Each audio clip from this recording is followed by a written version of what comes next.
Facebook sagt, es startet in 20 Sekunden. Mhm.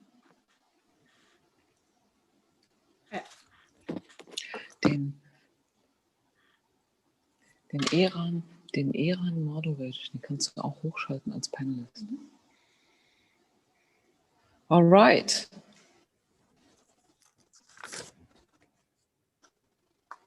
Welcome to the third event in our series, Kontext, Kontrast and Kontinuität. And I welcome you all to a new year. And again, from the Deutsches Architekturmuseum, my name is Andrea Jöges. I'm the host for tonight and will be the moderator of a discussion dealing with the question, what is it exhibiting and visiting monument houses, iconic houses like the Ernst May Haus and the Max Liebling Haus, the Ernst May Haus here in Frankfurt and the Max Liebling Haus in Tel Aviv. And I am happy to start with a little bit of official stuff. Our partners in crime for this wonderful series, which was so successful the last two times in November and December, the Max Liebling Haus in Tel Aviv, of course. Hello, Sharon. Welcome.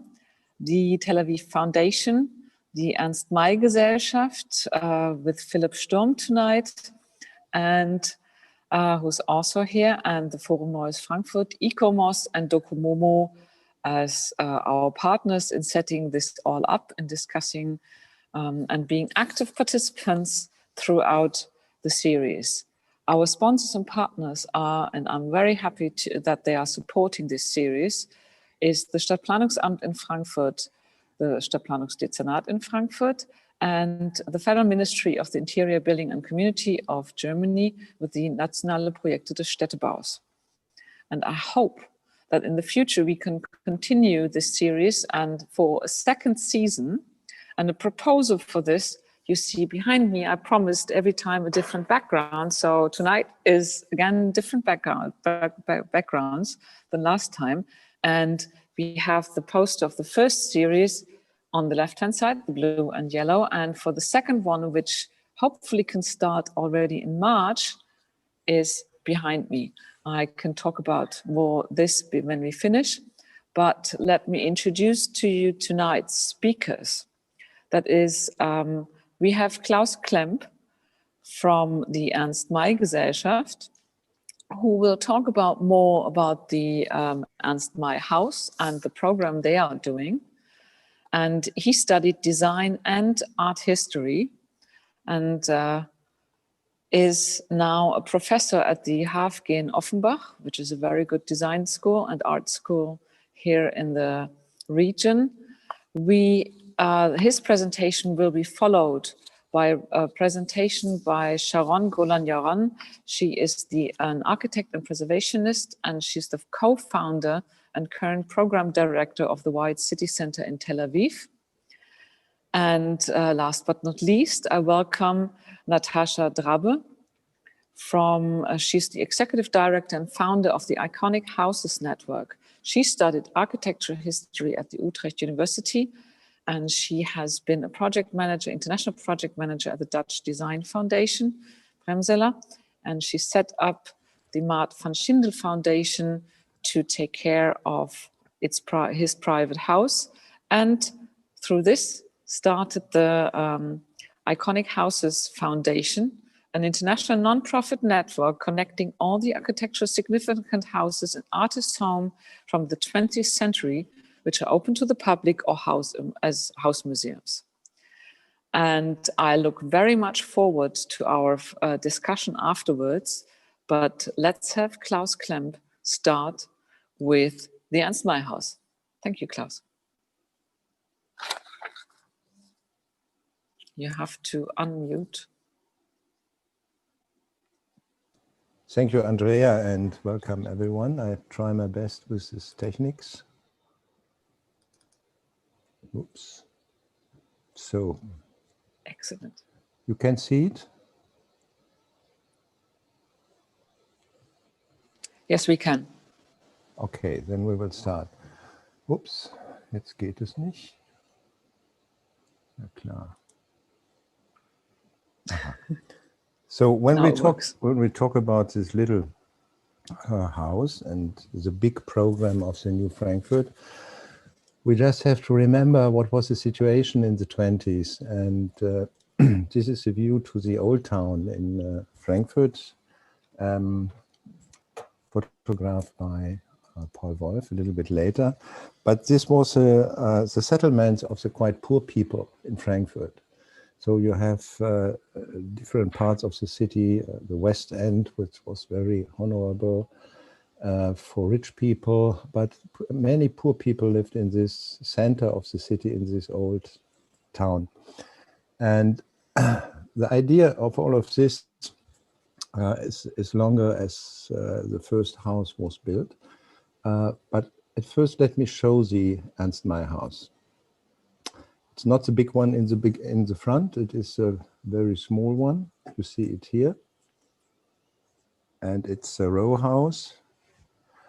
The right side we see white facades. This is today's May House, and you see it has a very simple geometry with a little roof upon the front door on the left side, and a way through these two buildings to the gardens in the right and left. So, and this building was not very popular at first. Many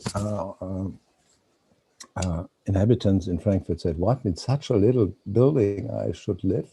And you see this caricature from the time the Christmas party, where the building is too small and the Christmas tree is on the roof, and all are more outside as inside. Indeed, it is not very big, but it is a real house. You see it has a cellar, it has a ground floor, it has a first floor, and it has around 88 square meters to use. The ground floor in the middle, you come in, maybe you see, I don't know, do you see this here? Yeah? Mm-hmm. Okay, so you enter here and look through the kitchen to the garden. You had a living room here and a second room on the other side. And on the first floor, there was the bedroom of the parents and the children's room, and a bathroom, of course. So this is the view if you come into the house from the front door, and you look through the whole building through the kitchen to the garden. The kitchen I will talk about a little bit later. Is in many exhibitions shown as a very small box. So it had just had 6.5 square meters normally. But if you see it in this house, it's bigger, because you have this view to the corridor, you have the view to the living room, and you cannot show this really in a museum. And the only place where you really can see a Frankfurt kitchen is the Ernst May Haus. This was the living room. We tried to furnish it with originals from the time. And they are also in use. So we use it for discussions for other things, or when people come in, they can try to sit on the chairs. As you see here, a lot of industrial material was built as this banister in the first floor. It looks like an industrial product. It was an industrial product, but you also see that a lot of color was used in the house. And when it was restored, we tried to make it very original with the color. So the interior is on the ones is mostly this furniture by Franz Schuster, a Vienna architect who worked in this project, and he made his famous Aufbaumöbel. This was a modular furnishing system, quite modern for this time. Just Gropius made a similar thing. And you could combine elements for these spaces. You needed completely new furnishing because the space was so small that you couldn't use your old furniture from the much bigger flats maybe you have been before. So this modular system is not only the furnishing, it's also the system of the building, because everything is built by modules.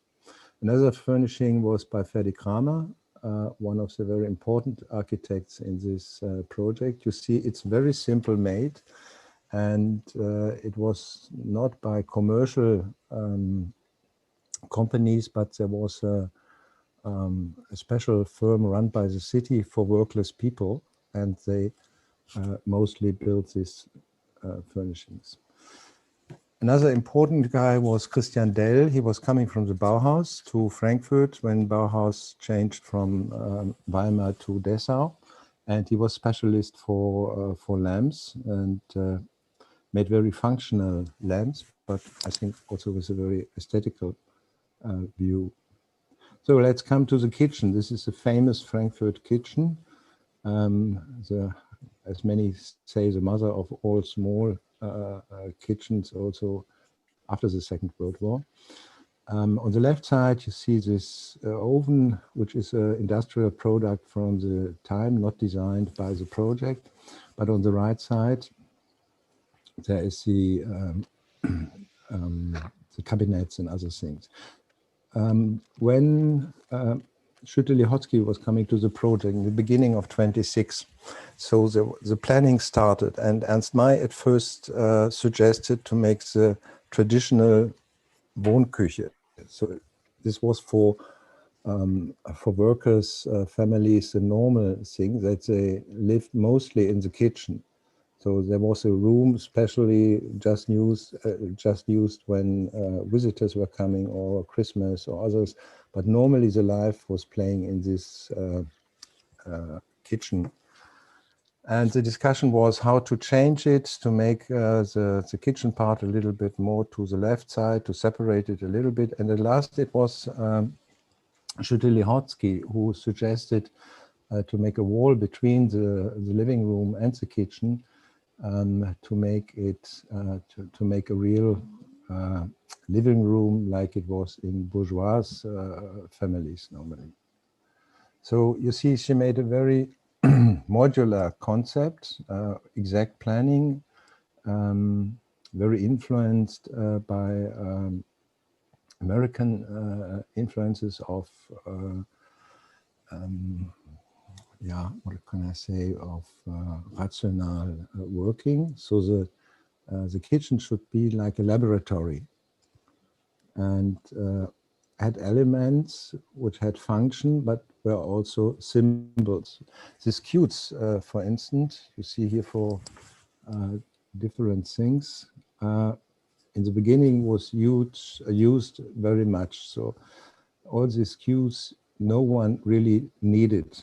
And I think it was not at first a functional thing, it was a symbolic thing.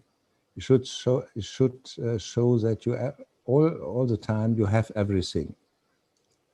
But it was not very functional because the little kiddies were putting them out when they are on the floor, and then you had the rice on the floor.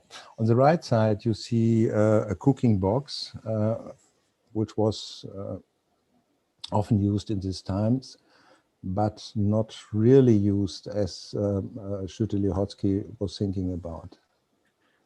So once again, the kitchen of the Ernst May Haus, you see it's very original restored. You also see here on the top, she uses glass, that the cabinets should be in a good order, that the people should not put everything behind some wooden things, but to show it like in a laboratory. And in the Museum Applied Art, we have also one Frankfurt kitchen, and made it open here on the left side. And it shows that it was an extremely cheap built furnishing. It was not screwed, it was simply nailed. So all this around 12,000 kitchens, because every of these May houses had this Frankfurt kitchen, had just a cost at last of 300 Reichsmark. It was paid by the people living there with 1 Reichsmark or 2 Reichsmark additional to the to the fee they had to pay for the flat. And Frankfurt Kitchen is one of our important collection. We have an own storage about these kitchens. We're restoring it. Peter Paul Schepp, one of my colleagues, is very engaged in this field.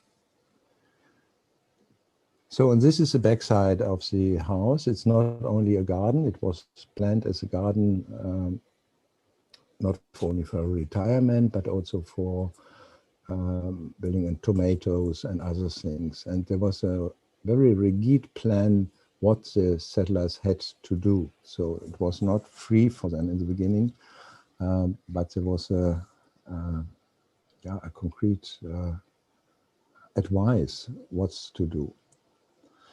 So, but you have, if you see this house, it looks a little bit poor, it looks quite little, but you have to see it as a part of the whole project. And the beginning was in the during the First World War, when Landmann was planning a time after the war, and his radical plan was to say, so we will not use the different countries after the war, like Prussia or Hessen or so on, but let us make economical centers.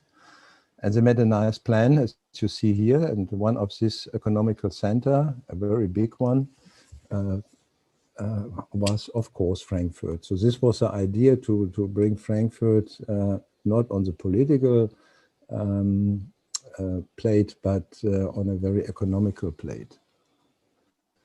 And they started with the Frankfurt Fair, and Deutsche Werkbund built a quite big Werkbund house 1921, engaged Lili Reich, later partner of Mies van der Rohe, and she make a lot of very modern exhibitions in this Werkbund house. And you see the fair itself, it was used as an economical part, but also as a cultural part. So to discuss these new ideas of a new democratical society, to make things for the, as it called, new mensch, or the new man. And you see here, 1926, in the middle, there was a complete housing. One was completed and one was under construction. So the fair was not only economical, it was a heart of the beginning of this project. The same was the corporate design of the city. You see they made a very new typography for a city official things, designed by Hans Leistikow. The radio played an important role. Frankfurt Radio was one of the first in Germany, and with Hans Flesch, they had a director who was very, very modern, who made a very experimental radio. And they had big plans. And one of the biggest plans was to make a big a new building for a Kunstschule.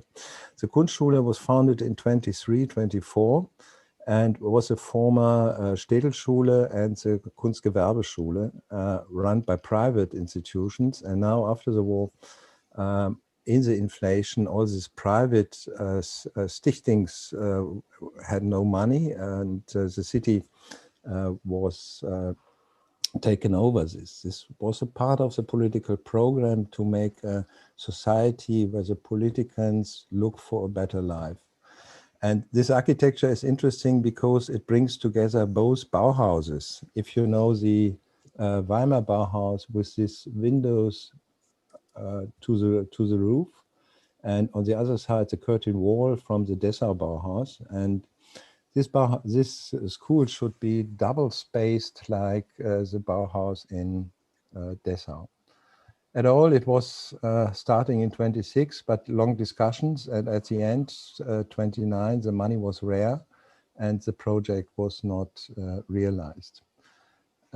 Typography played an important role. The Futura was one of the first very successful type. But how to bring this over? If you can show the house, you can show the atmosphere in the house, but it's difficult to show the context.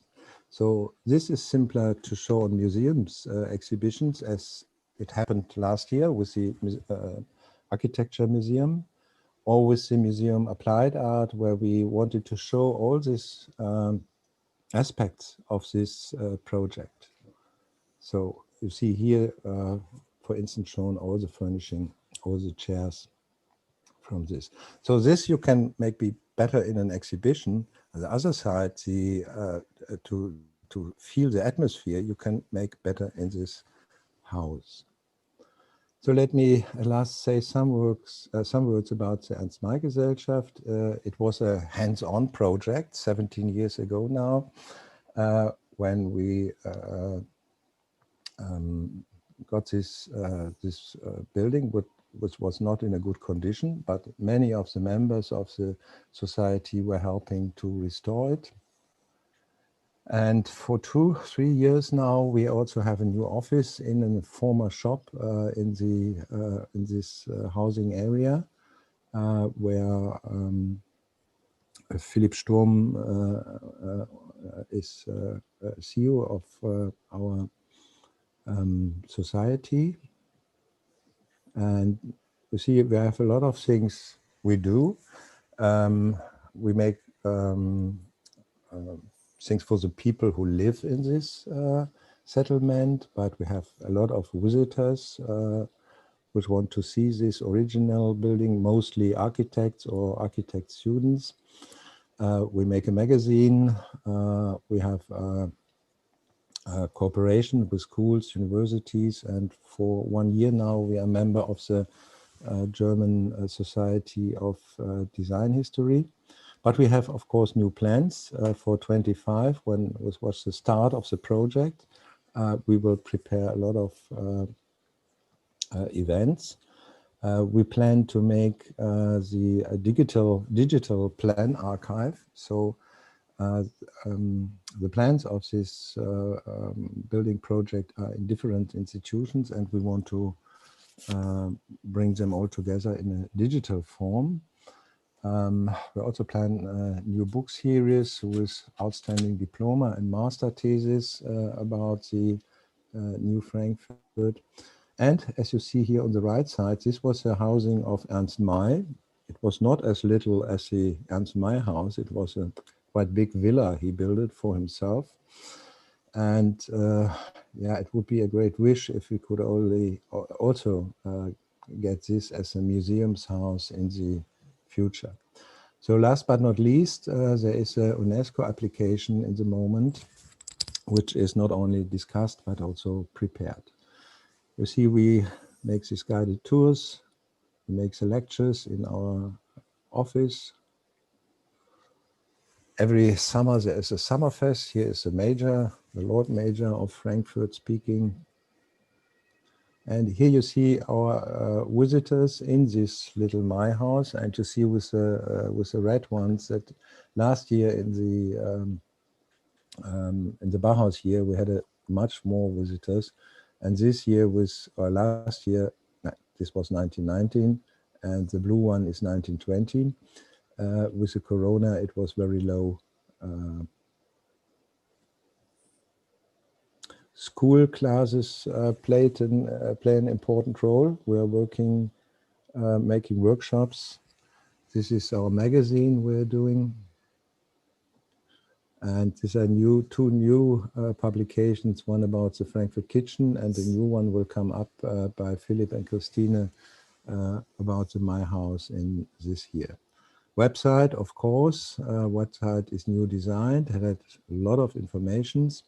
And we have this Forum Neuen Frankfurt, which was initiated by the city of Frankfurt, and it connects the Museum of Architecture, the Historical Museum, and the Museum Applied Art, and the May Society, and the Martin Elsässer Foundation to cooperate in this field about the New Frankfurt project.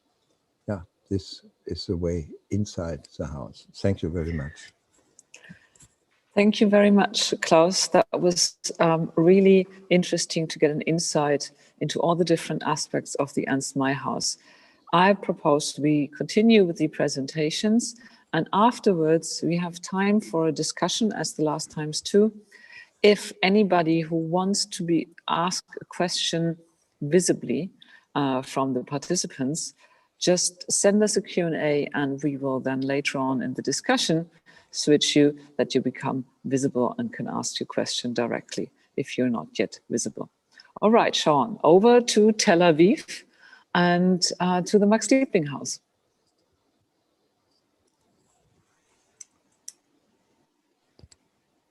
You have to unmute yourself.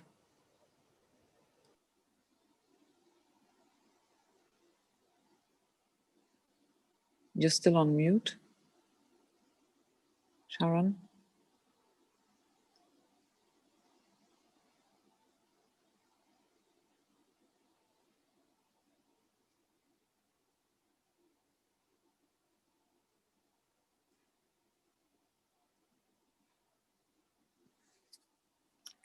She's lost.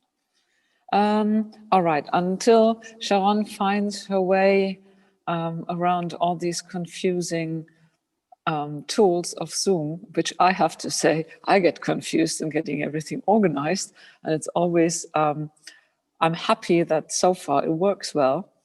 And I think you have to go to the Zoom. Yeah, now we go. I'm there here. We are, yeah, Sharon. I'm sorry. Yes, wonderful. Not a problem, because I'm as confused as you are sometimes. And the same, I think it happens to everybody, except for maybe those who have the Zoom on every day for several hours. So over to you, Sharon.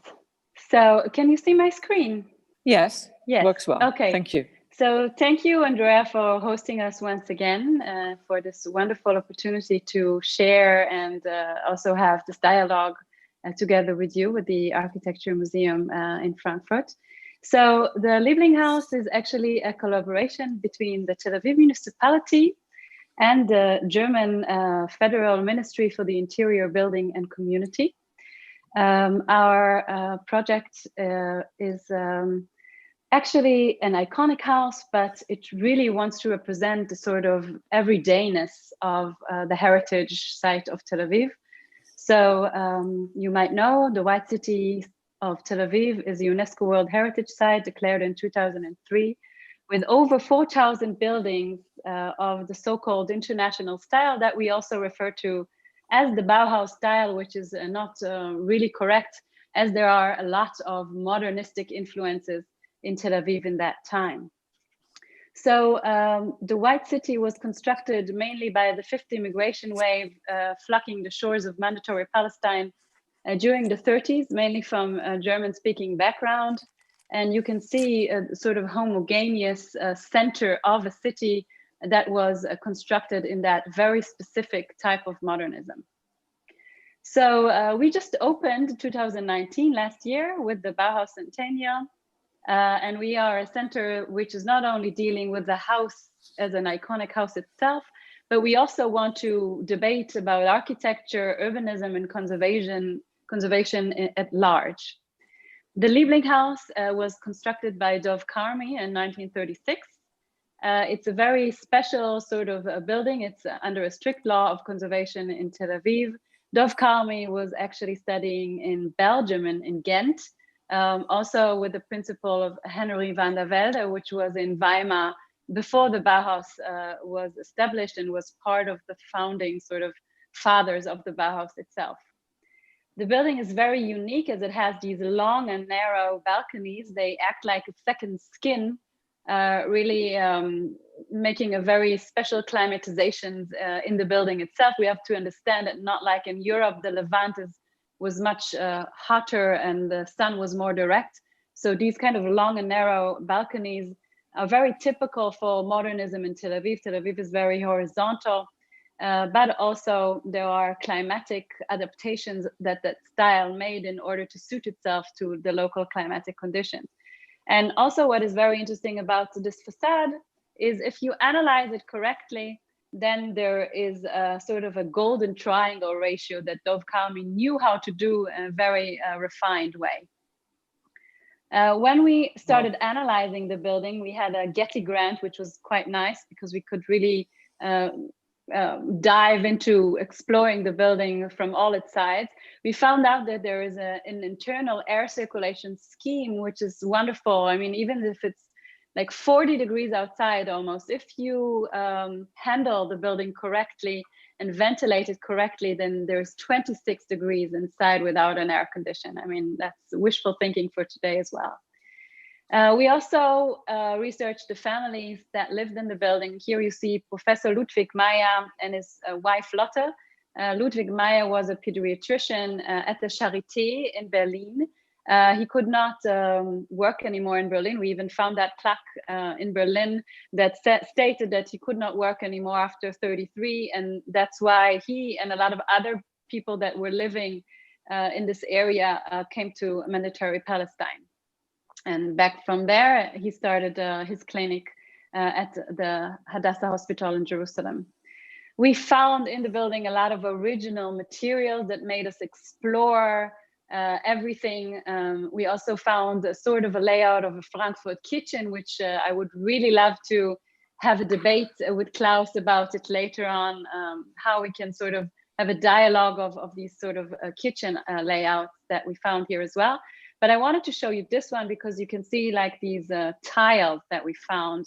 And the tile, when we flipped it over, actually one of them fell down from the stairwell. It says Willow in Boch Mettlach made in Germany, which was unbelievable for us to think that there were actually German products in the building. But we went on and we found the handles, which were actually by Wehag. Wehag was produced by Loewy Company, who also produced the handles of the Bauhaus, but also produced this sign, Dem Deutschen Volke, on the Reichstag, which was designed by Peter Behrens, and it was made from bullets of the war against France, the bronze sort of bullets. So crazy stories running around here. But when we found out that there's so much German materials, we discovered something even more unique. We discovered that the German materials were brought here by, we call it a deal with the Zionists and the Nazis, because the Jewish population needed to get the money out and wanted to escape Germany already. And there was a boycott on German industry from the Americans.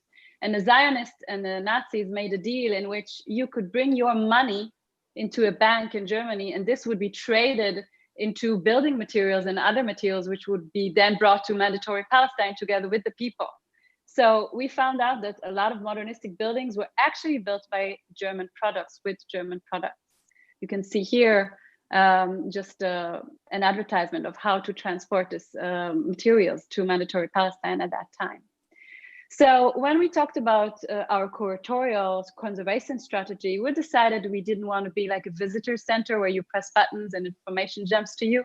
We rather want people to contemplate on the space and understand the space in like sort of a slow food kind of variation. So we made an app with over 70 points around the building that tell you a story, about the international style, about the tiles, about the architecture itself, about the people who live here. So it's really about storytelling that the app is dealing with. And also the conservation itself, you can see that this is, for example, it's a whole building, no? So the flats, of course, remained as they were, but the ground floor needed to be open as we needed a larger space. So we decided to actually leave the marks of the walls that we took out, and you can see it here with the mark on the wall, the ceiling, and the ground floor. Sort of like a Lars von Trier movie where you can really see the sort of layout of the building when you walk inside. Also, we marked the names of the families so you can feel the traces next to the doorbells. And when we started renovating, we called it open for renovation, as we wanted the people to feel comfortable with the building straight from the start. And we brought Meister from Germany, as the craftsman was brought from Germany also in the 30s. We even used terms like Waschputz and Kratzputz and Sockel in Hebrew. So we know it's really German know-how. And those Meister brought those students with them that met with Israeli students, and we renovated the facade open to the public, like also with paint and craft, like wood carpentry, terrazzo, etc. We had tours then every few weeks in the construction site to the open public. And we also got quite a lot of coverage, even in German newspaper, about this idea. So our idea is really to have a multidisciplinary cultural center for architecture, urbanism, and conservation. And we have a coffee shop because we want people to just feel welcome and just sit there. We have this permanent exhibition, which is like a visiting card in order to explore the White City, but first have like a place where it explains it, and then you can go out and see the city by yourself. We have, this place is also, of course, open for lectures. We have, like Klaus explained at the Ernst May, we have the School of the City, so we invite children to come and study with us. We have crafts, also like the Bauhaus crafts. We have, for example, even understanding space, and then exploring the space itself. We teach in schools also.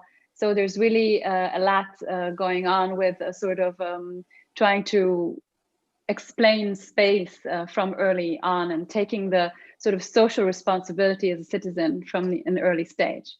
We have a research lab, which our fellows are conducting research in. We also believe in that we cannot only look at the past, we really have to look to the future, because Tel Aviv is changing all the time. We're making building additions even on top of conservation buildings. So we really want to talk about contemporary issues of urbanism and deal with that. We show projects that the city engineer is planning right now. For example, here, the behavioral city, we showed that map during COVID, showing how the city is changing during the COVID and what we can learn from it.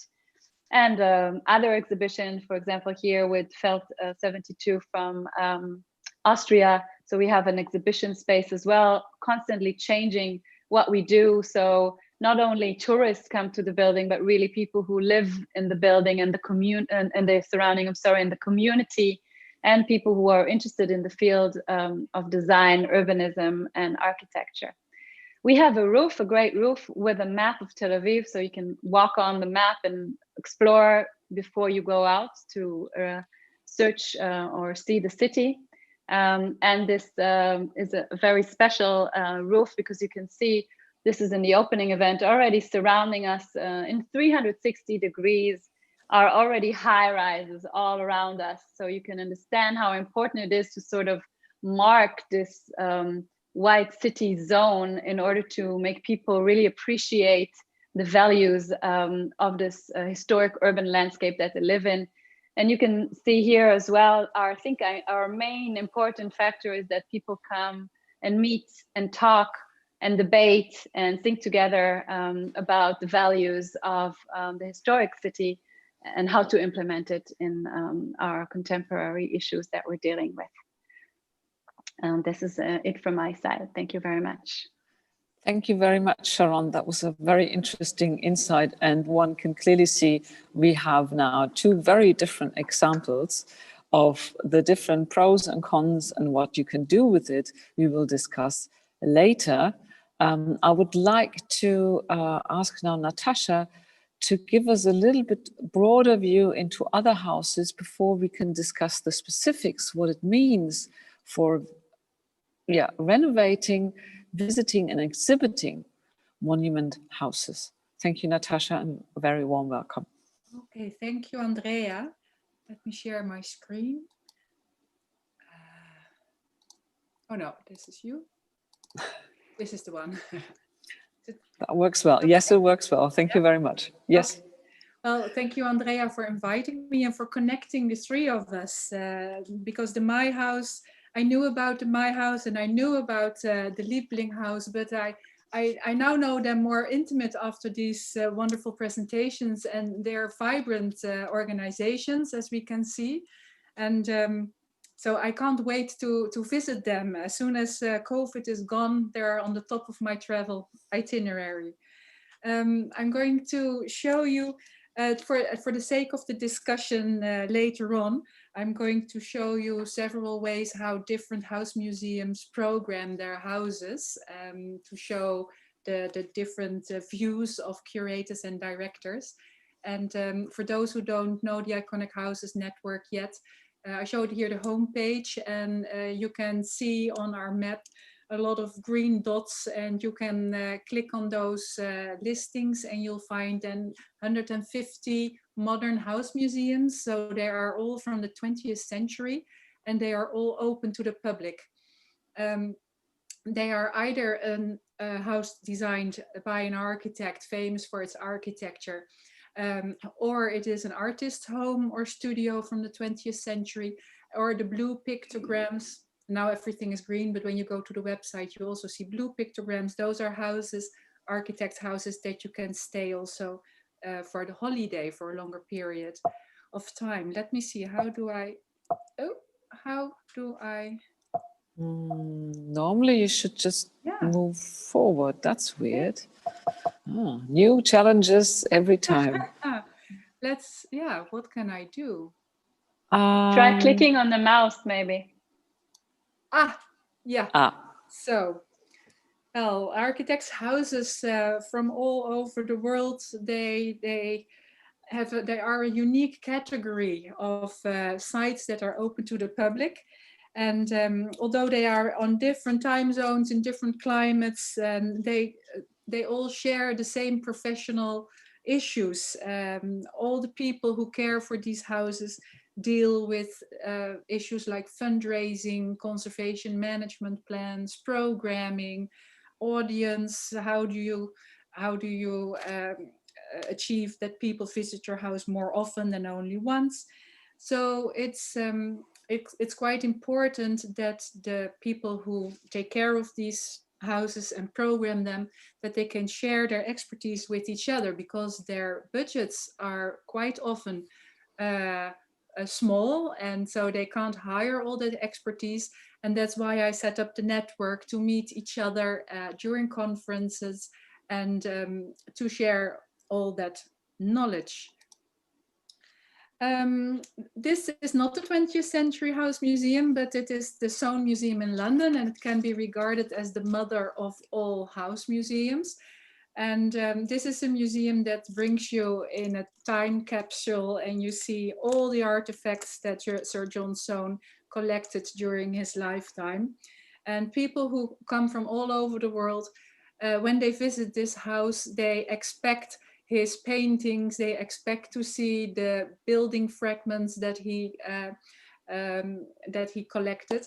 And the policy of the Soane Museum is that they do want to invite artists once in a while to have an intervention, or to make a site-specific work of art for this space. But they also, they have as a policy that nothing may be changed in the collection, because they had bad experiences that people came from Australia all the way to London to visit this museum, and they expected to see Soane's collection. And then for an art intervention, they had taken away certain objects, and people were very disappointed. So from then on, they decided artists may make work, but it cannot replace our collection. So they invite artists like Anish Kapoor, and they have an extra space where they can show that. And a totally different way to deal with the house and to communicate its legacy is the Schindler House, or it's called King's Road, but it is the house that Rudolf Schindler designed for himself and his family in Los Angeles. And it was very experimental, not only because of its architecture, but also the way the family lived there. The Schindlers had the Neutra family living in the same house for a while when the Neutras came from Europe. But the vision of the former director, Kimberly Meyer, was not to show the house with all the furniture, and so not to freeze all the history and the artifacts in the house, but she tried to relive the Bohemian, to recreate the Bohemian atmosphere at the house. So you see here a few historic photos on the top right and left, where you see the family, how they lived there, how they invited other artists. And then you see the color photos at the bottom, how it is programmed now.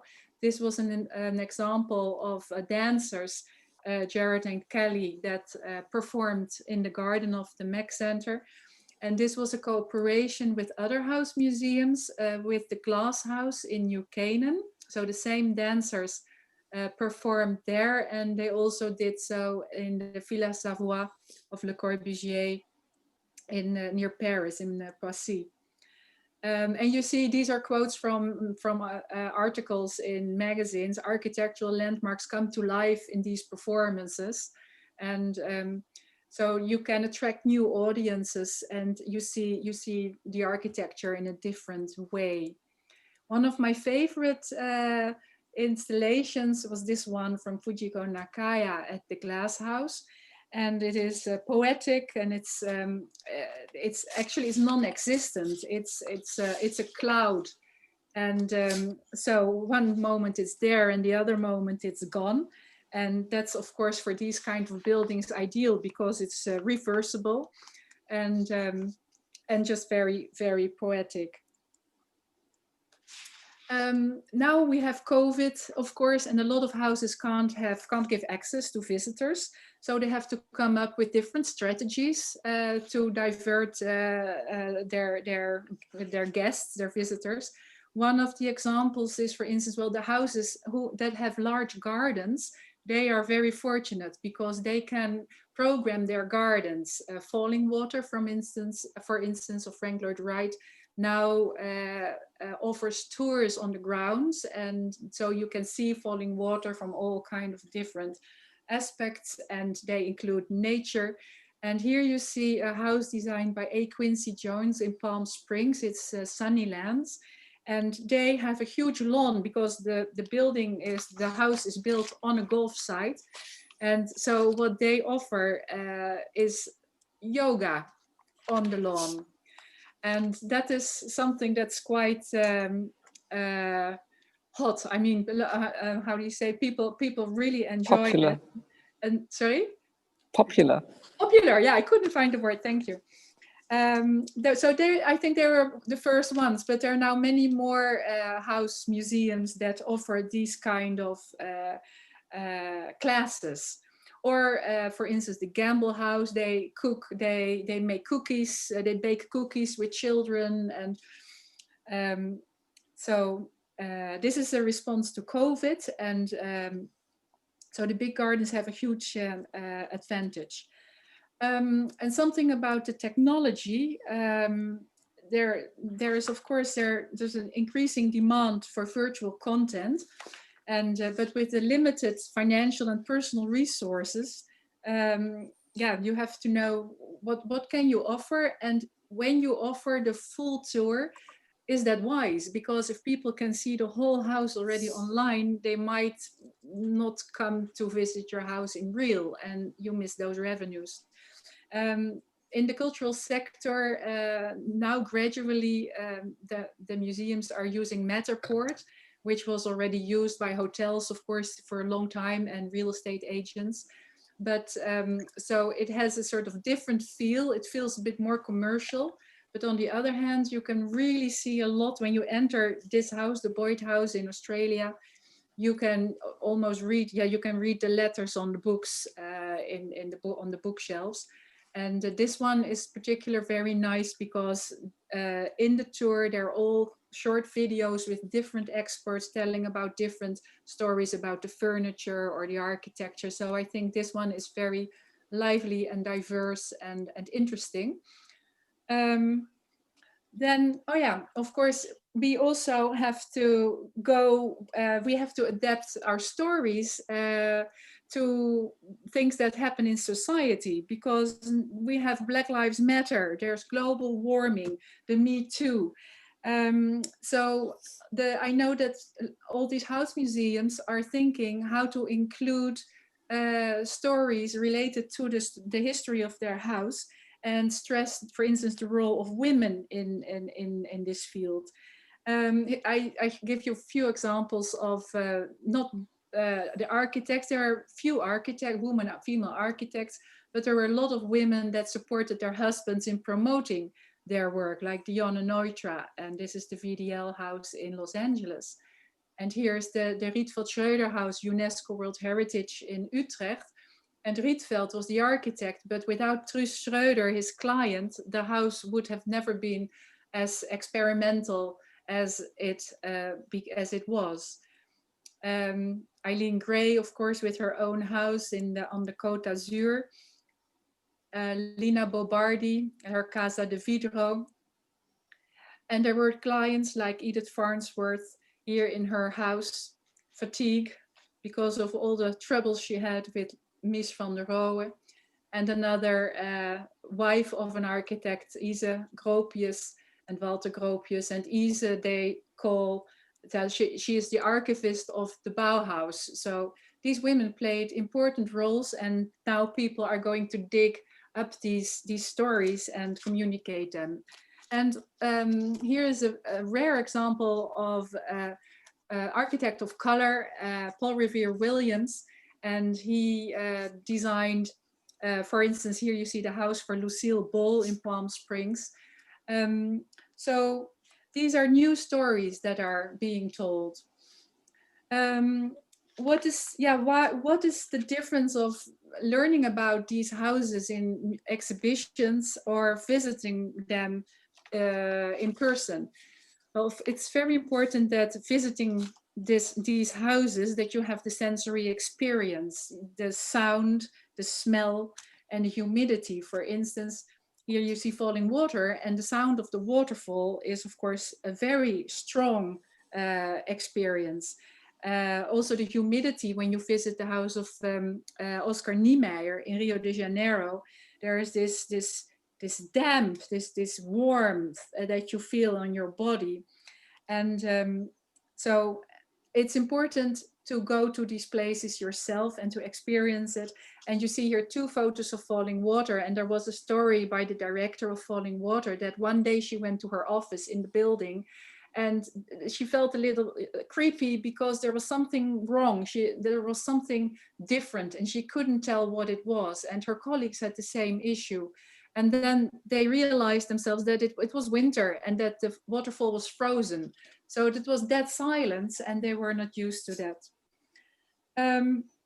Well, the houses can be also experienced in many different ways. Architects will look at them from an innovative perspective and want to see the tactical new things that the architects experimented with. Interior designers will look more at the furniture and the textiles, and culturally interested people are maybe more interested in the stories of the people who lived in these houses. And but everybody can relate to these environments, and because we all live in a house and we are all experts by experience. Well, the time frame is too short to tell more about iconic houses, but I want to just touch upon briefly on 2 projects that we launched last year. We have 2 new sections on our website. So besides promoting the beautiful house museums, we also now advocate to try to save houses that are at risk of falling apart or being destroyed. And we have 60 examples now with videos and literature and resources. So this is really a Fundgrube for further research. Then we also developed with the Getty Conservation Institute and with the Dutch Heritage Agency a toolkit for owners of a modern house. So people who live in a house that is a bit different than the houses of their neighbors, and they think, hey, maybe we should take a bit more care of the maintenance and let's find out if we can have it listed as a monument. They can find all the information here on free online resources. But let's get back quick now to the topic of this evening and talk further about exhibiting and visiting modern heritage. Or modernist monuments, sorry. Thank you very much, Natasha. That was a speedy insight into or other different houses. And let me start our discussion first with the name toolkit. What I first expected, Natasha, when you mentioned the word toolkit, was a kit to give it to people who want to renovate their modernist house. With real tools. Yes, of course. No, at least with a handbook of what to look out for. Yeah. And I don't know, I would like to ask Klaus and Sharon if you actually are approached by, let's say, inhabitants of similar houses, and do they ask your expertise on how to renovate their house and what to do with it? What is your experience? Yes, partly. So maybe Philip can say something because he is the direct, he meets the people in the settlement. We are not the experts for renovation, so we just can make contacts, but we will not make expertise of these renovations for the people. But at first we inform. Our most important idea is to inform the inhabitants how these houses were planned, what was the idea of these houses. Mm-hmm. You see, many houses are changed inside, walls were broken down, and we want to, with our My House, we want to show them that a little room can have a very good atmosphere when the proportion is right. So, and this can you feel when you come into the My House, that the proportions of all of this are very clever and very harmonious, and yes, maybe this can bring ideas to the inhabitants. Yeah. Sharon, what is your experience? Yes, it's quite similar, I think. I mean, we really want to advocate caretaking rather than exchanging original material into new material that looks the same, which I think is a problem that you might be facing as well. We have quite a lot of renovation going on in Tel Aviv. And, you know, I think people are very fond of the overall appearance, but sometimes they're very quick in replacing instead of valuing authentic materials. So I think the White City Center, the Liebling Haus, really tries to advocate this sort of notion that something can be worn out, but still be much more adequate than new. So this is our sort of agenda. We started to have booklets where these kind of open renovation seminars that we did during the renovations are listed, and we show what sort of materials we used and which sort of tools we used literally on site, because we are part of the conservation department of the municipality of Tel Aviv. But it's just the beginning, and unfortunately now with the COVID we cannot do seminars, but we hope to continue with this sort of craftsman seminars, and whenever we finish a seminar, then have a sort of a booklet where it explains technicalities of craftsman and renovation. Natasha, what is your experience? I know you were not involved in all iconic houses, but do they also get approached how to do things from neighbors and just visitors? Yes, I know, for instance, that the Hufeisensiedlung, we have the Tautesheim is part of our network, and I know that the owners they have a whole library of the colors that are used in the Hufeisensiedlung, and the people who live there can find out in restorations what the original colors were. I know that many more of these there are co-ops, for instance, in Lafayette Park of Mies van der Rohe in Detroit. They also have all kind of, materials from the houses, because sometimes people renovate the house and get rid of the original toilets because they were pink. And who wants to have a pink toilet nowadays?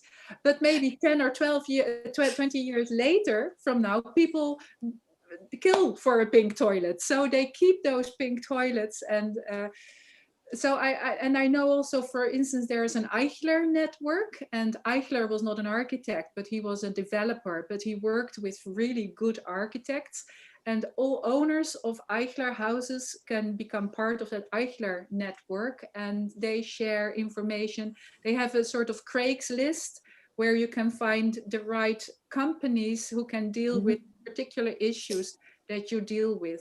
And there's also for Le Corbusier, owners of Le Corbusier buildings. They meet every year with the restoration architect of the Fondation Le Corbusier. So there are networks of these owners of houses of certain architects, or how do you say, not one particular architect maybe, but it can also be from developer, a particular era or a developer. Yeah.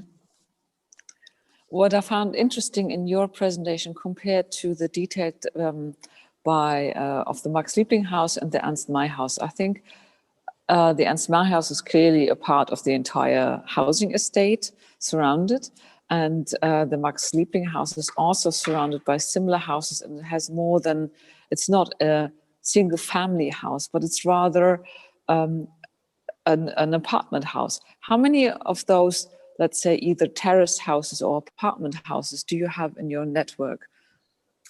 About maybe 10, 15, because the name iconic houses, people might think that it's only about villas for the wealthy and lucky few.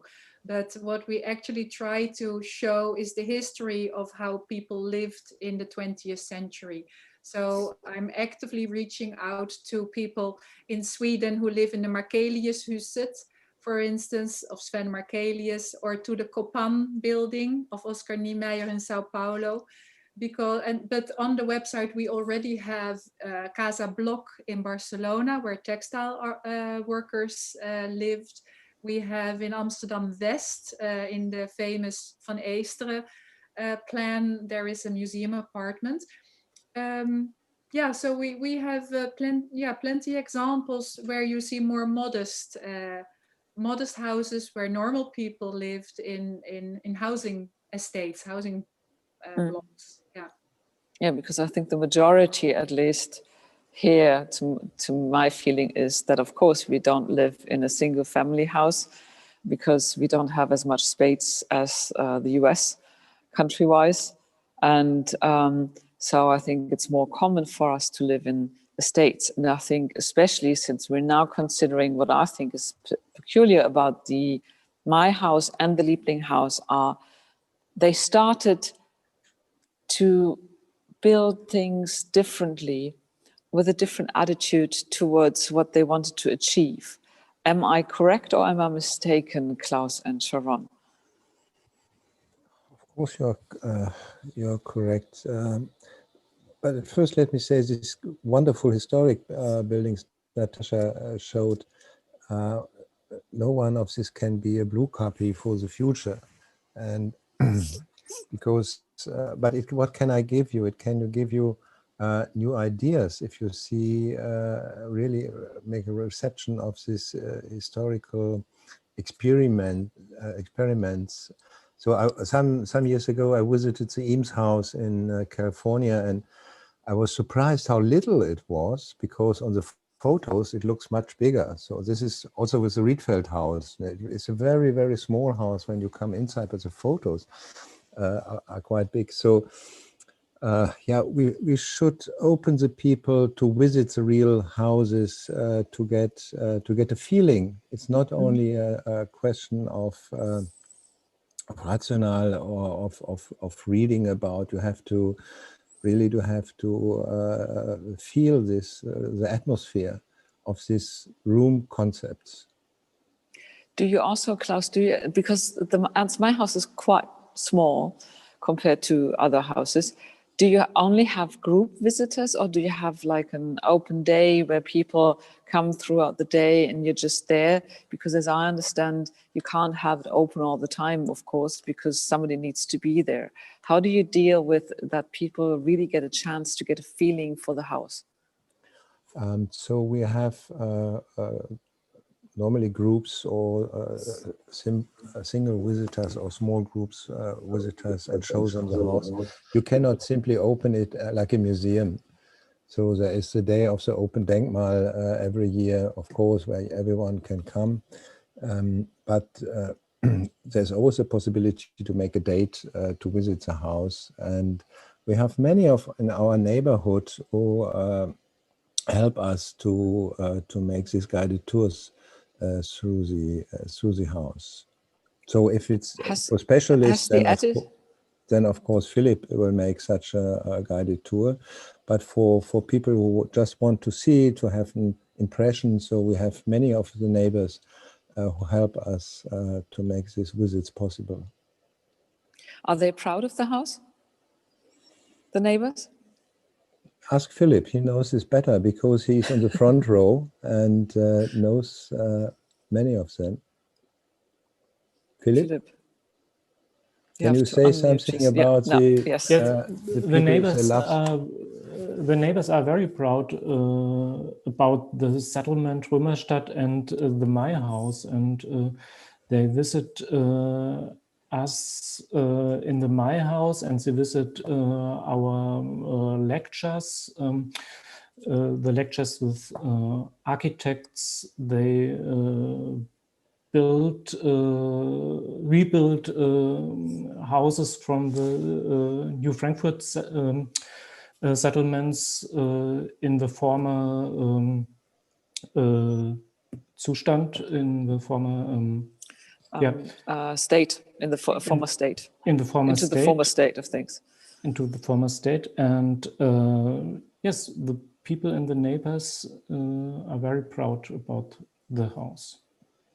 How is it in Tel Aviv? Has the opening of the White City Center changed the attitude of the neighbors? Well, I think I really agree with Markus as well. I mean, or with Klaus, I'm sorry. I think it's really about getting the atmosphere, not really about like going back to history and trying to freeze it, but making people appreciate the sort of atmosphere in those houses. And we also, we host in the building. We don't say it's a museum, buy a ticket and come in. We try to have this sort of hosting feeling of a dwelling house. And also when you walk into the apartments, still everything is like very intimate in scale. And this is the idea, to promote this cultural understanding of the worth of modernity at that time. But I think, unlike maybe in the Ernst May Siedlung, Tel Aviv has a lot of pressure, development pressure. It's changing very rapidly. We really top on those buildings floor right. So building under conservation can get up to 2.5 floors, 3 floors. So the idea is really, at least in my opinion, to leave the original function of dwelling and not make it into a museum, but rather to make it a place that people will love to live in order for them to take care of it for the next generations. And I think we're dealing with this subject very well at the Liebling Haus. People really like to come and just linger, sort of. Question also for you, Sharon. I noticed that you said, okay, yes, you left the walls which you took out, the traces visible. Are people astonished when they come in and think, yes, what are you doing? And do you have to explain a lot of what is your concept behind it? Yeah, there were a lot of debates about it. And I think people like to see finished objects. And we don't think that something needs to be finished in order for it to mean something or be valuable. And I had a lot of debates with my colleague, which is here too, Jörg Hastel. Maybe he wants to join this conversation. But the idea of leaving the walls to tell stories was just there. We started renovating and we saw this transformation that the building went through, and we decided to really leave it as it is. We didn't even, usually you make double floors with the ceiling height in order to get all the electricity in, or you open the floor and get it under the tiles, but we didn't. We just left it like that in order to really leave the atmosphere and tell the story. maybe like wabi-sabi, no? Like this sort of Japanese holistic approach that decay can be beautiful. It's really important for us in this stage. But maybe, can I invite Jörg Haspel to say something about that? Jörg, please unmute yourself if you wish to add something from your side.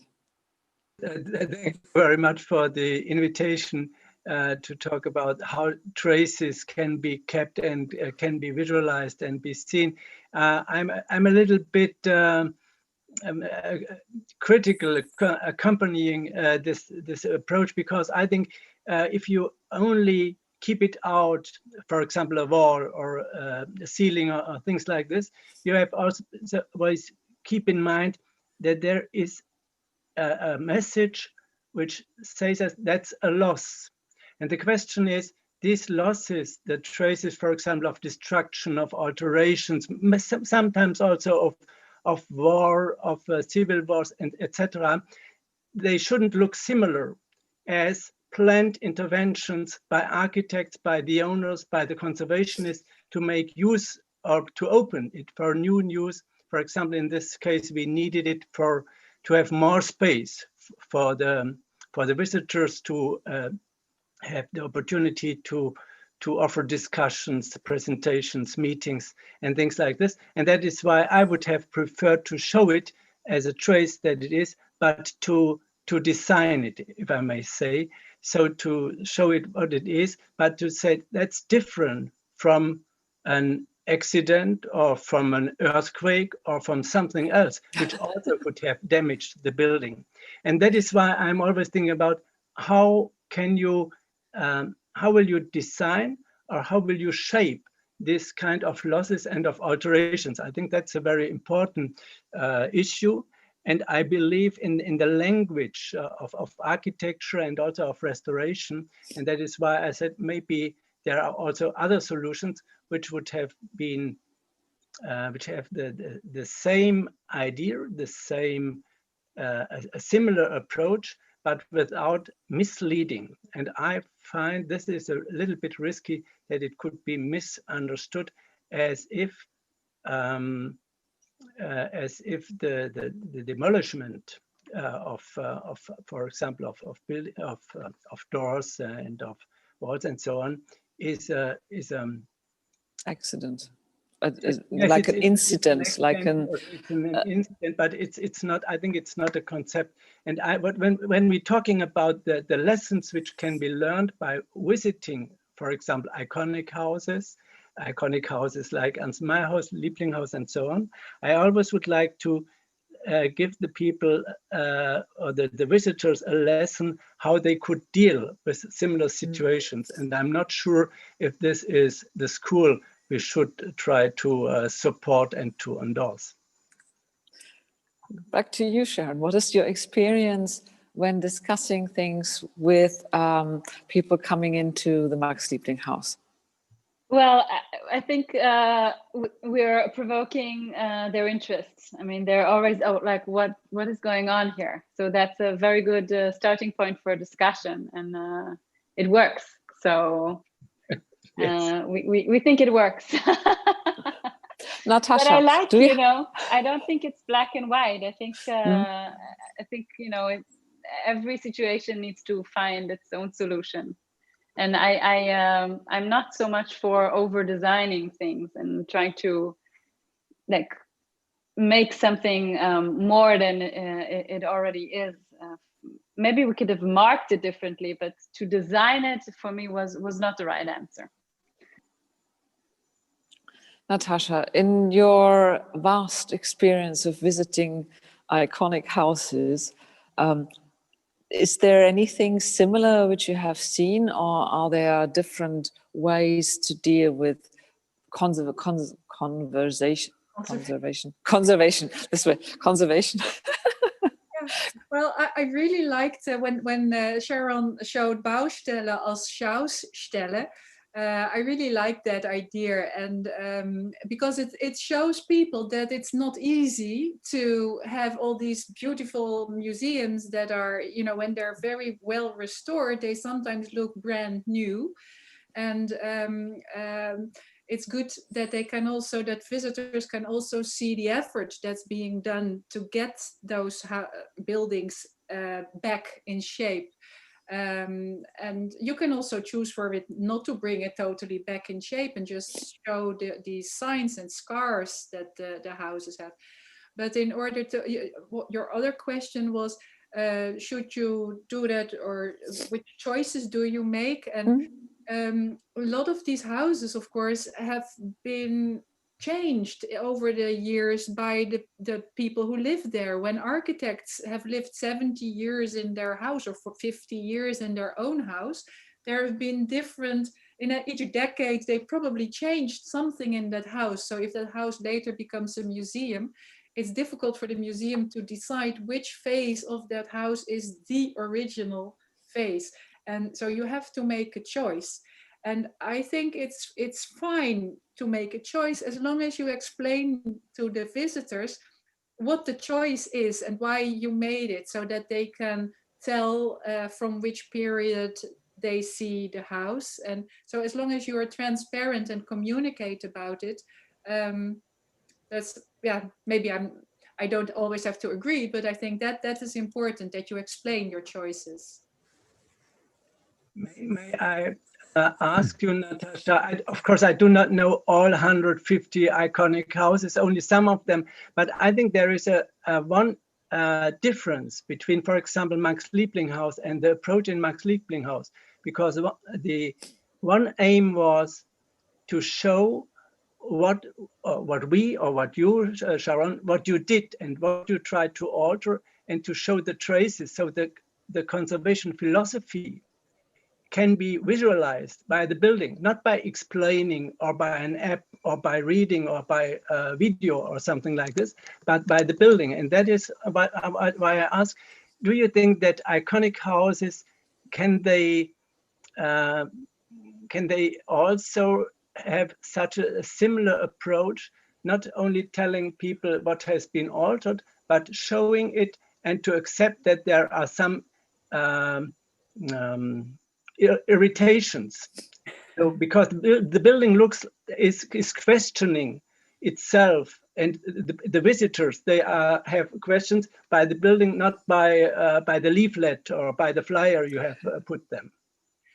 But your question for me is if there are other examples, or Yes, is other examples. And do you think that it could be interesting for iconic houses? Because iconic houses, from my experience, and maybe I'm not right and you will correct me, is a little bit similar as Ernst May Haus. So it is, most of all, it's an ideal rebuilding and a one-to-one three-dimensional model house I have, which is a difference, of course, from other media I have.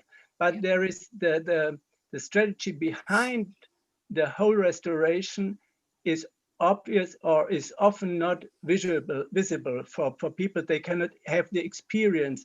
And I would like to convey this experience also to people, because I want to make them good conservationists.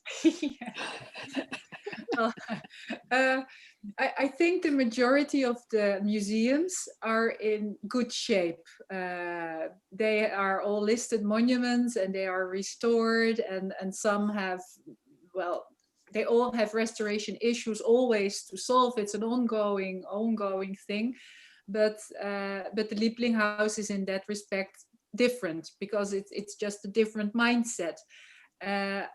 I myself, I find self-explanatory. I don't believe in self-explanatory things, because what you and I and our participants might find very logical, and what we see is not what other people understand or see, because they're less trained in seeing all of that, I think. So I always think you need to give opportunity for people to learn to read or to hear what the story is behind it.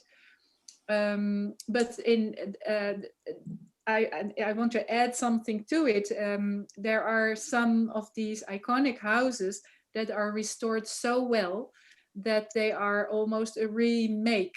And then when you visit such a house and you're not allowed to touch anything, then the house will always stay a kind of model home, and you will always smell the paint that's as if it was almost wet. And so that is a difficult issue, I think, in these houses, because these houses have been lived in. So I find it much more interesting to come in a house and feel that the house is lived in. But then most of these houses have partly historical original furniture, and it's too difficult to explain to the visitors the do's and don'ts. Do touch the wall, but don't sit on the chair. That's just too complicated a message. But yeah, the downside of it is that those houses, and it's like Villa Cavois, which is beautiful, and Villa Tugendhat is also beautifully restored, but they will probably stay for a long time as if they are brand new. Yes. Klaus, you want to add something? I think both is possible.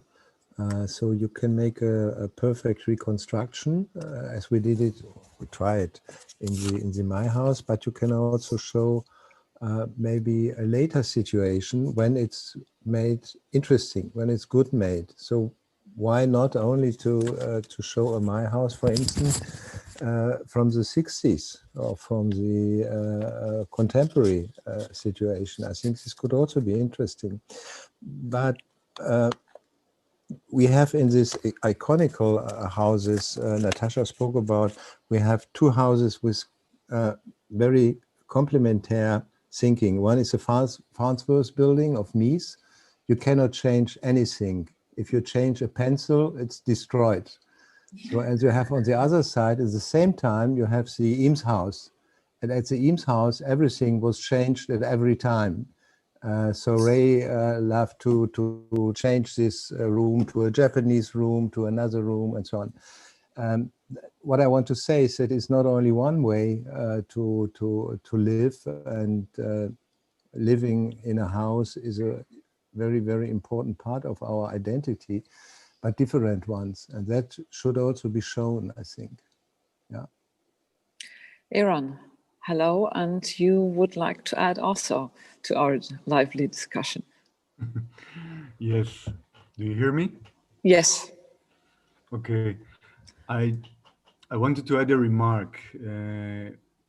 I find it the concept of turning a private house into a public house a very challenging concept, because like in conservation, we always talk about the reuse of building and what happens when we change the original usage into a modern usage. What values are being lost in this process, or there are new added values.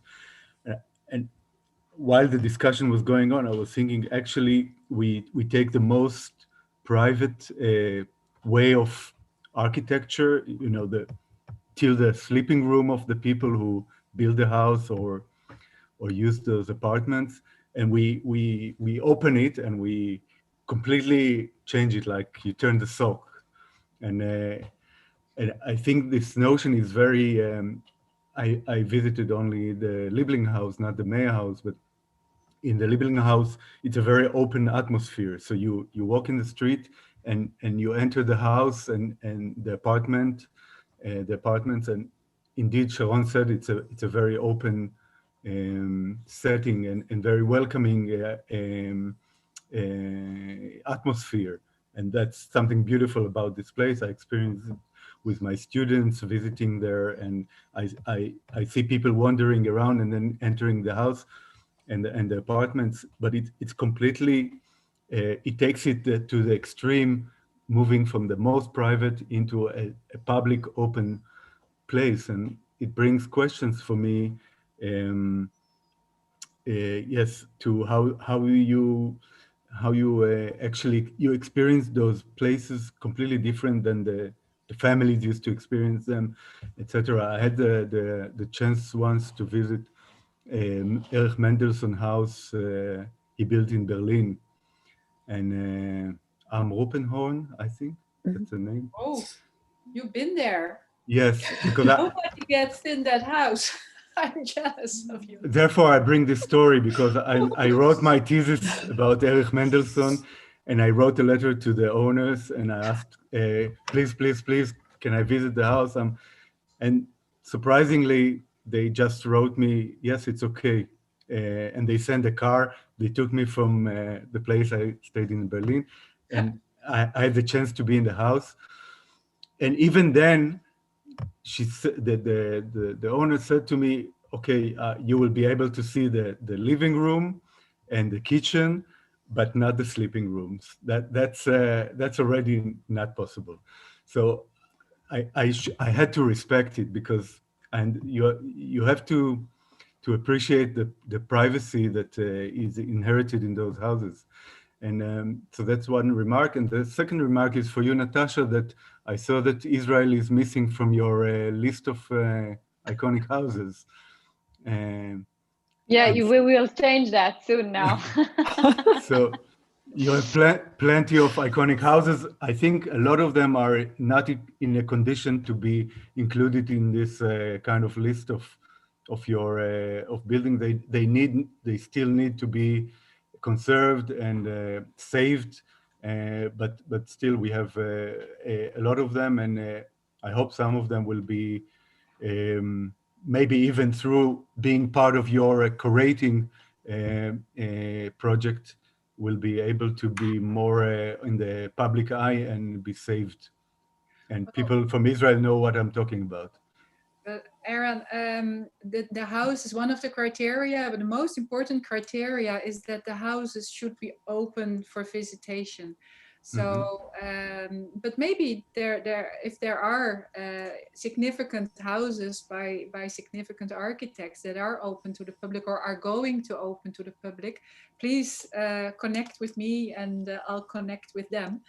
Another thing that might be beneficial for houses to be with our network, I know from experience that some houses can get grants when they can tell that they are part of iconic houses, because that gives their house more esteem or more importance. And so in that respect, it might even help people if they apply for restoration grants. But then first of all, of course, we must see which house it is and what significance it had in architectural history. But I do hope we get more houses in that region, because now it's mostly North America and Europe. Yeah, absolutely. Yeah, but we do reach out to the rest of the world, but it is a voluntary network and people have to pay membership dues, not much, but we don't put them just on the website when we know about them. So they have to be active members. Yeah. Mm-hmm. But today we welcomed the May Haus. So yeah. Congratulations. The first action to both of you.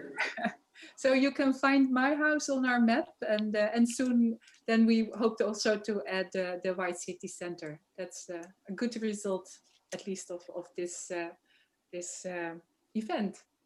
Natasha, will also owners or build heritage sites which are not dedicated to as a residential, as an apartment house, as a family house, etc. Can they also apply to become an iconic house, as for example an iconic factory, an iconic rich and iconic civil engineering structure, or is it only housing in the sense of apartments and of residential? It's only residential, and although I am collecting already in my database iconic pools.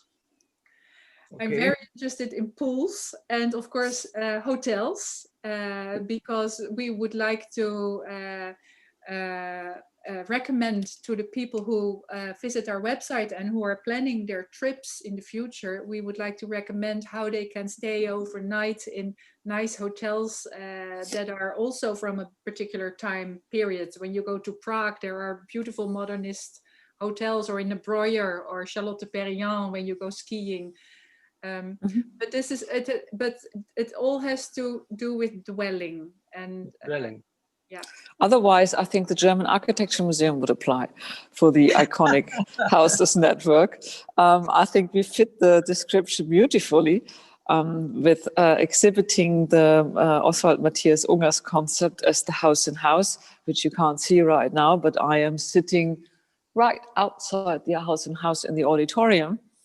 And unfortunately, right now, we're also not open to the public except via our wonderful online discussions. And I have to say again, it's always a pleasure discussing all the different aspects of the different experiences of at least between Frankfurt and Tel Aviv, and now also with you, Natasha, opening wide to more international outlook than ever before.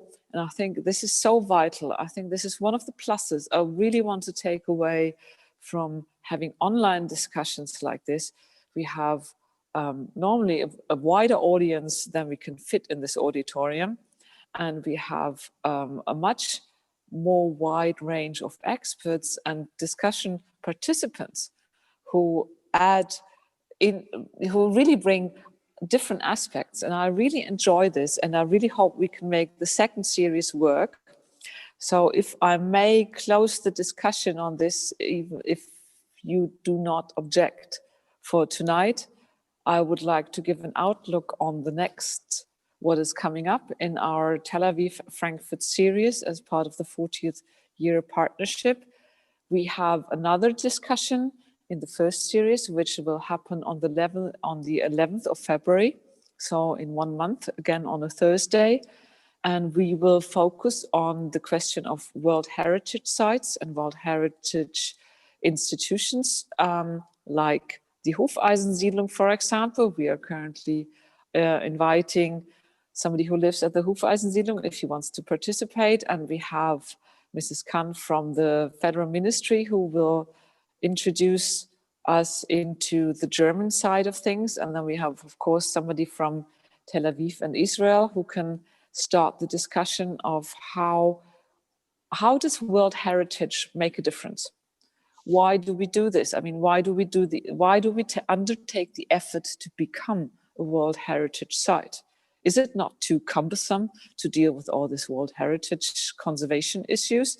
Or what is the benefit and the gain, not only for the conservationists, but also for the inhabitants, the visitors, etc. So that is going to happen on the 11th of February.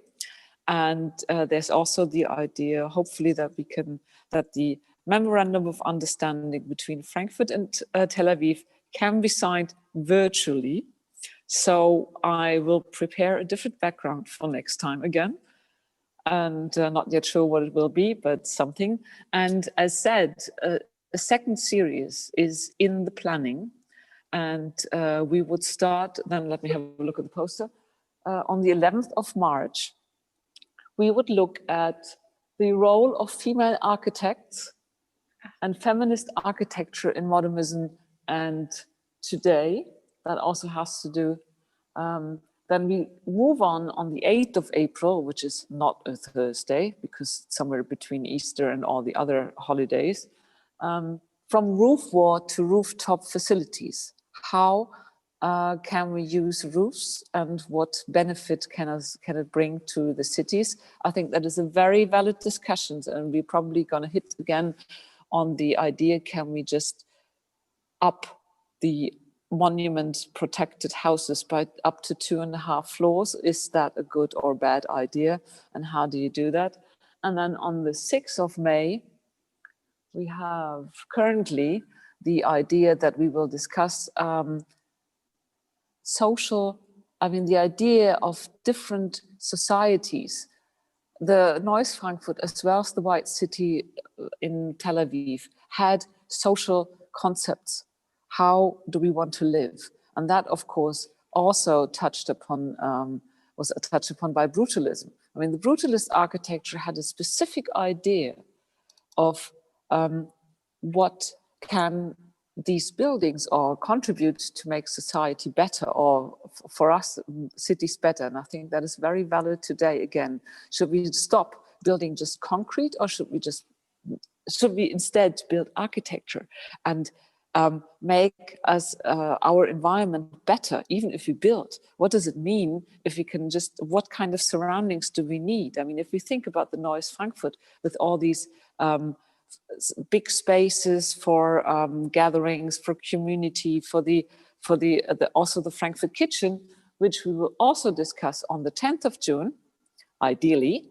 Let's say all this is still a little bit penciled. We just printed one poster yet, not 5,000 to hang them in the city yet. And we also want to discuss the Frankfurt Kitchen and what does it mean today? Or is communal kitchen the better trend to benefit living together, as maybe living together has changed in all the different ways? And as we hope that maybe there's a crazy idea of having a live event, that you guys from Israel, Tel Aviv, can come to Frankfurt and we can have a discussion here. We would also live stream it and discuss also social housing and building corporations and cooperatives, but back then and now. So I hope we can do this and we can meet in June. And we're also seeing now if we can do a kind of publication out of this, so that we don't just use the presentations as the content of the publication, but rather have an excerpt of all the lively discussions we had, because all the presentations were always a starting point for our discussion. And I think this is what makes it every evening so interesting. We start somewhere, but we end somewhere different. And I hope we can continue this. And I wish everybody who was attending and listening and participating a very good evening. And I look very much forward to February to welcome you all again. Goodbye from Frankfurt, from the Deutsche Architekturmuseum. It was a great pleasure. Thank you very much. Good evening. Bye-bye. Thank you, Andrea. Bye-bye. Thank you very much. Thank you. Bye-bye. Bye, In February. Bye, Philip. In February. Yes, see you all in February. It's going to be a pleasure. Welcome back for the women in architecture.